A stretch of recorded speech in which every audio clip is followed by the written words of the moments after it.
You're probably thinking, are there any cons to this 2-1 rate buy down?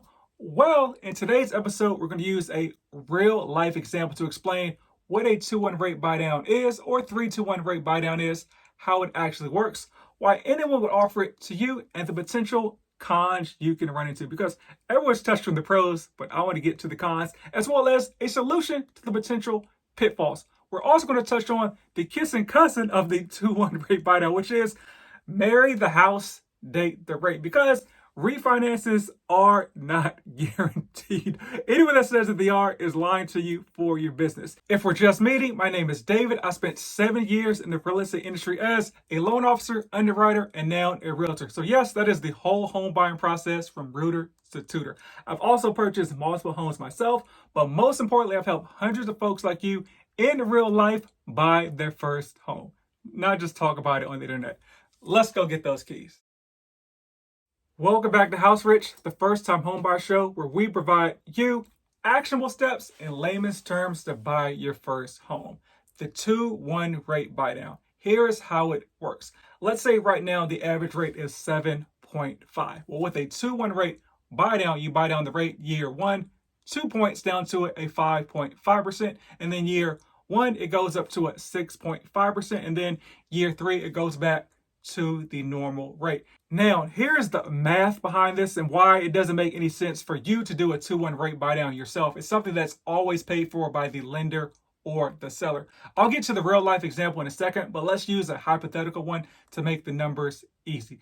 Let's say in the first year of the 2% buy down, your mortgage payment is lowered by $200. That is 200 times 12 months equals $2,400. Then year one, when it's only 1%, your mortgage payment is lowered by $100. So $1,200 a year. Therefore, you're saving a total of $3,600. So what happens is the seller essentially takes $3,600 and gives it to the lender, puts it in a kitty, and then they make those payments on a monthly basis to reduce your payment to reflect the 2-1 rate buy down. Now, I want you to remember that $3,600 because I'm going to give you an alternative you can use that money for down the line. But why would the seller give you the money to buy down your rate? Because it's money directly out of the proceeds of their sale. So they're losing $3,600. It's because it's to make your payment more affordable. And this is where folks get jammed up. Let's jump into this real life example. Let's say you're buying a $400,000 home and your interest rate will be 7.5%. Your principal and interest payment in this scenario would be $2,797. So with the 2-1 rate buy down year one at 5.5%, your principal and interest payment would be $2,271. That is a $526 difference in your principal and interest payment, which is a significant jump down in payment. So that's very lucrative to you and enticing for you to get into a home that you may not necessarily be able to afford year one. But here's the thing. Your realtor and your lender are like, hey, don't worry about what happens year 2 and 3 because you can just refinance down the line, which is nonsense. And I'll touch on that after we get through this scenario. Now, here's where folks get jammed up because year 0, 1, and 2, your principal and interest payment is fixed. But there's also taxes and insurance. And you're thinking, well, duh, I know there are taxes and insurance. Well, let's walk through this scenario and see what your thought process is.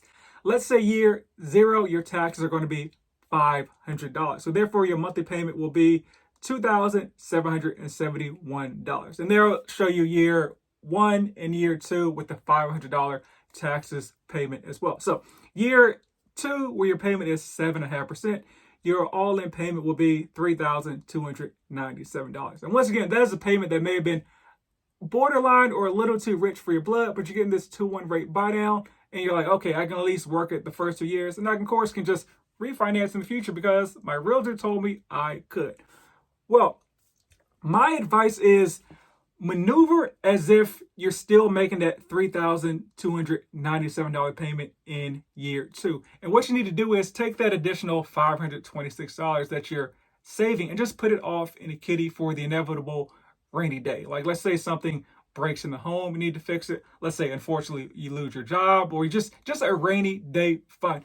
Because what most people do is lifestyle creep, lifestyle inflation. So instead of just living a life where you have $526 extra dollars, you start to maybe you get a nicer car, maybe you start doing nicer things in your life. You go out to eat a little bit more, buy some nicer clothes, and next thing you know, you're just accustomed to a lifestyle where you're making a monthly payment of $2,771. Now, year one comes knocking, and that rate goes from 5.5 to 6.5, and your principal and interest payment goes up $257 to $2,528. That is just the principal and interest payment.